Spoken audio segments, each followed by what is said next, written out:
اعوذ باللہ من الشیطان الرجیم بسم اللہ الرحمن الرحیم واللہ فضل بعضکم علی بعض فی الرزق، اور اللہ نے تم میں سے بعض کو بعض پر رزق میں فضیلت دی ہے۔ اب یہ رزق کی فضیلت ایک تو وہ ہے جو مادی اسباب و وسائل جو ہے یہ بھی رزق ہے، اس میں بھی اللہ نے فضیلت دی ہے، لیکن یہ کہ کوئی سوشلسٹ اور کمیونسٹ جو ہے اس پر اعتراض کر دے گا یہ اللہ کی طرف کیوں منسوب کرتے ہو، یہ تو لوگوں نے غلط نظام بنا رکھا ہے۔ لیکن سوال تو یہ ہے کہ ذہنی صلاحیتیں بھی تو اللہ نے سب کو برابر نہیں دی، جسمانی قوت بھی تو سب کو برابر نہیں دی، یہ بھی تو رزق ہے۔ اصل رزق تو یہ ہے جو جینز ملے ہیں، جو صلاحیتیں ملی ہیں، وہ کسی کے اپنے چوائس پر تو نہیں اور سب کی برابر نہیں ہے، اس میں بھی فرق ہے، کسی کو فضیلت دی ہے، کسی کو کسی اعتبار سے، کسی کو کسی اعتبار سے۔ واللہ فضل بعضکم علی بعض فی الرزق فما الذین فضلوا براد رزقہم علی ما ملکت ایمانہم، تو تم نہیں دیکھتے کہ جن لوگوں کو رزق میں فضیلت دی گئی ہو وہ لوٹا دیتے ہوں اپنا رزق اپنے غلاموں کو، یعنی جو ان کے غلام ہیں ان کو بھی ان کے ساتھ تقسیم کر لیں، ان کو بھی مالک بنا دیں۔ یہ تو نہیں ہوتا، یہ اصل میں نفی کی جا رہی ہے کہ تم نے جو سمجھا کہ ایک بڑا خدا ہے، یہ چھوٹے خدا جو ہیں یہ در حقیقت اس کے تو ایک طرح سے یوں سمجھیے کہ خدمتگار ہی ہیں، لیکن چونکہ اس کے خدمت میں رہتے ہیں اور اس ہماری کو سفارش کر سکتے ہیں، لیکن اگر یہ چھوٹے ہیں تو جیسے تم اپنے غلاموں کو اپنے برابر نہیں کر سکتے، کیا اللہ تعالیٰ ان کو اپنے برابر کر لے گا؟ کیا ان میں سے کسی کی دھونس جو ہے اللہ کے اوپر چلے گی؟ کیا وہ اللہ سے اپنی بات بنوا لے گا؟ فَهُمْ فِيهِ سَوَاءٌ، کوئی شخص اپنے غلاموں کو اپنی ملکیت میں برابر کا شریک نہیں کرتا۔ أَفَبِنِعْمَةِ اللَّهِ يَجْحَدُونَ، اور کیا یہ اللہ کی جو نعمت ہے اس کا انکار کر رہے ہیں۔ وَاللَّهُ جَعَلَ لَكُم مِّنْ أَنفُسِكُمْ أَزْوَاجًا، اللہ نے تمہاری اپنی نوع ہی سے تمہاری بیویاں بنائیں، جوڑے بنائے۔ زوج کا لفظ عربی میں دونوں طرف جاتا ہے، عورت کے لیے مرد زوج ہے اور مرد کے لیے عورت زوج ہے، زوج جوڑے کو کہتے ہیں۔ واللہ جعل لکم من انفسکم، یہاں انفسکم سے مراد کیا ہے؟ تمہاری نوع، ہر جاندار کا جوڑا جو ہے اسی کی نوع میں سے ہے، ایک سپیشیز ایک ہی ہے، جو بھی جانور ہے سپیشیز ایک ہے، اس کے جینڈرز مختلف ہیں، جن سے جدا ہیں، لیکن یہ کہ جہاں تک نوع کا تعلق ہے وہ ایک ہی ہے۔ وَجَعَلَ لَكُم مِّنْ أَزْوَاجِكُمْ بَنِينَ، اور پھر تمہاری بیویوں سے یا تمہارے جوڑوں سے تمہارے لیے اس نے بیٹے بنائے، وَحَفَدَةً، اور پوتے تمہیں عطا کیے، وَرَزَقَكُم مِّنَ الطَّيِّبَاتِ، اور ساری پاکیزہ چیزیں تمہیں دیں۔ أَفَبِالْبَاطِلِ يُؤْمِنُونَ وَبِنِعْمَةِ اللَّهِ هُمْ يَكْفُرُونَ، یہ نعمت کا لفظ دیکھیے بار بار اس صورت میں آ رہا ہے،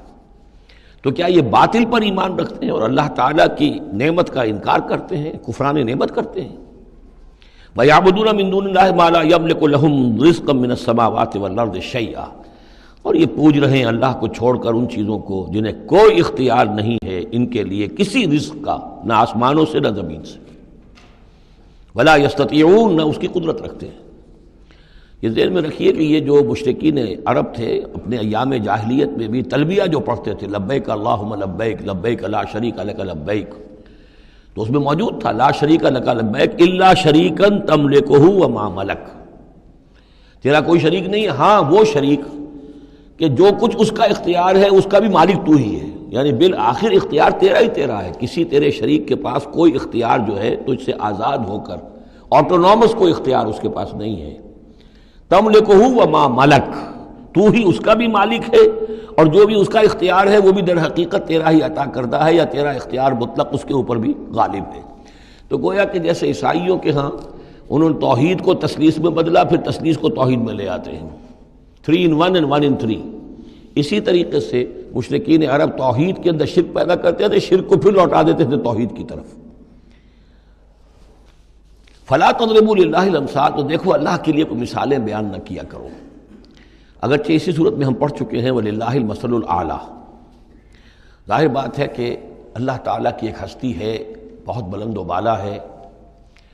اصولی طور پر تو ہم یہ کہہ سکتے ہیں کہ اللہ کی مثال یا اللہ کی شان بہت بلند ہے، لیکن کوئی مثال بیان نہیں کر سکتے اس کے لیے۔ مثال جو بھی لائیں گے عالم خلق سے لائیں گے، اپنے ذہن سے لائیں گے، محدود سوچ ہے، محدود تصور ہے، ہماری قوت متخیلہ محدود ہے، جو بھی شے لائیں گے اس محدود سے، وہ ظاہر بات ہے کہ اللہ تعالیٰ کی مطلق اور جو ہستی ہے، ایبسولیوٹ ایگزسٹنس جس کی ہے، جس کی ایٹریبیوٹس ایبسولیوٹ ہیں، ان کے اوپر اس کو کوئی مثال صادق نہیں آ سکتی، اور یہ صحیح بات ہے، اگرچہ دینا پڑتا ہے۔ اللہ کے افعال کے لیے اللہ تعالیٰ جو کچھ کر رہا ہے، جس طور سے کر رہا ہے، کچھ نہ کچھ الفاظ استعمال کرنے پڑ، اللہ کا ہاتھ، اللہ کا چہرہ، اللہ کا پاؤں، اللہ کا تخت، اللہ کی کرسی، اللہ کا عرش، اب یہ سب چیزیں آئیں گی، لیکن یہ کہ ان کی اصل حقیقت کو ہم بالکل نہیں جانتے، اور ہم خود کوئی مثال بیان کریں اللہ کے لیے اس سے روک دیا گیا۔ فلا تضربوا للہ الامثال۔ چنانچہ یہ بات جو آئی ہے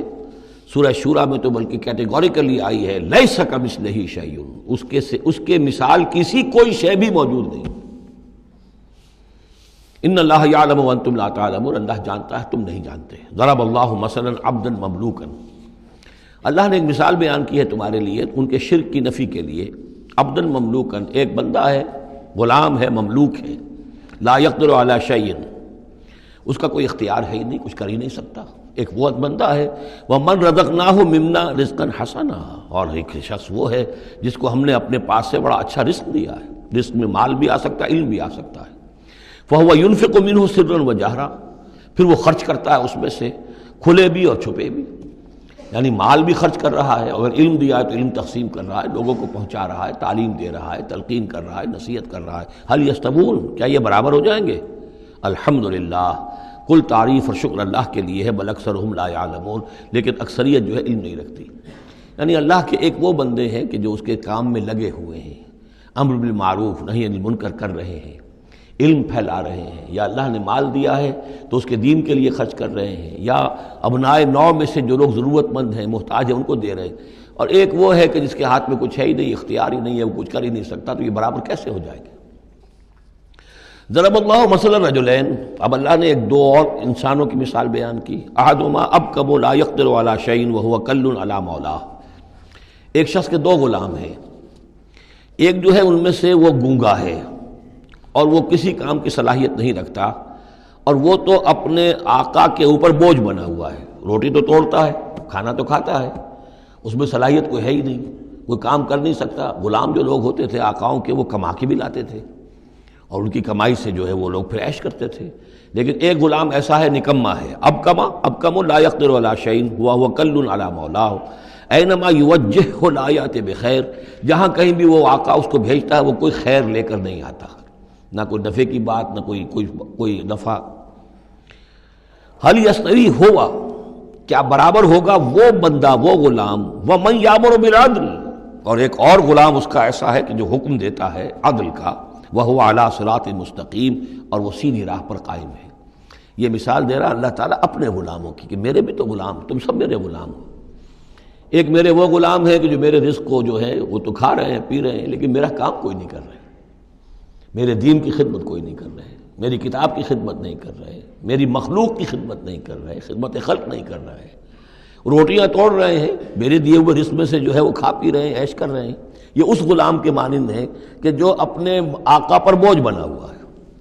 اور ایک غلام وہ ہے کہ جو اس خدمت میں لگا ہوا ہے، نیکی کا حکم دے رہا ہے، بدی سے روک رہا ہے، دین کی خدمت میں لگا ہوا ہے، دین کو قائم کرنے کی جد و جہد میں تن من دھن لگا رہا ہے۔ وَهُوَ عَلَىٰ صِرَاطٍ مُسْتَقِيمٍ وَلِلَّهِ غَيْبُ السَّمَاوَاتِ وَالْأَرْضِ، آسمانوں اور زمین کے سارے بھید، ساری کھلی باتیں، ساری چھپی باتیں اللہ ہی کے لیے ہیں۔ وَمَا أَمْرُ السَّاعَةِ إِلَّا كَلَمْحِ الْبَصَرِ، اور قیامت کا معاملہ تو بس ایسے ہوگا جیسے ایک نگاہ کا لپک جانا، اچانک آ جائے، او ہوا اقرب، یا شاید وہ اس سے بھی قریب تر ہو۔ ان اللہ علی کل شیء قدیر، یقیناً اللہ تعالیٰ ہر چیز پر قادر ہے۔ صدق اللہ العظیم۔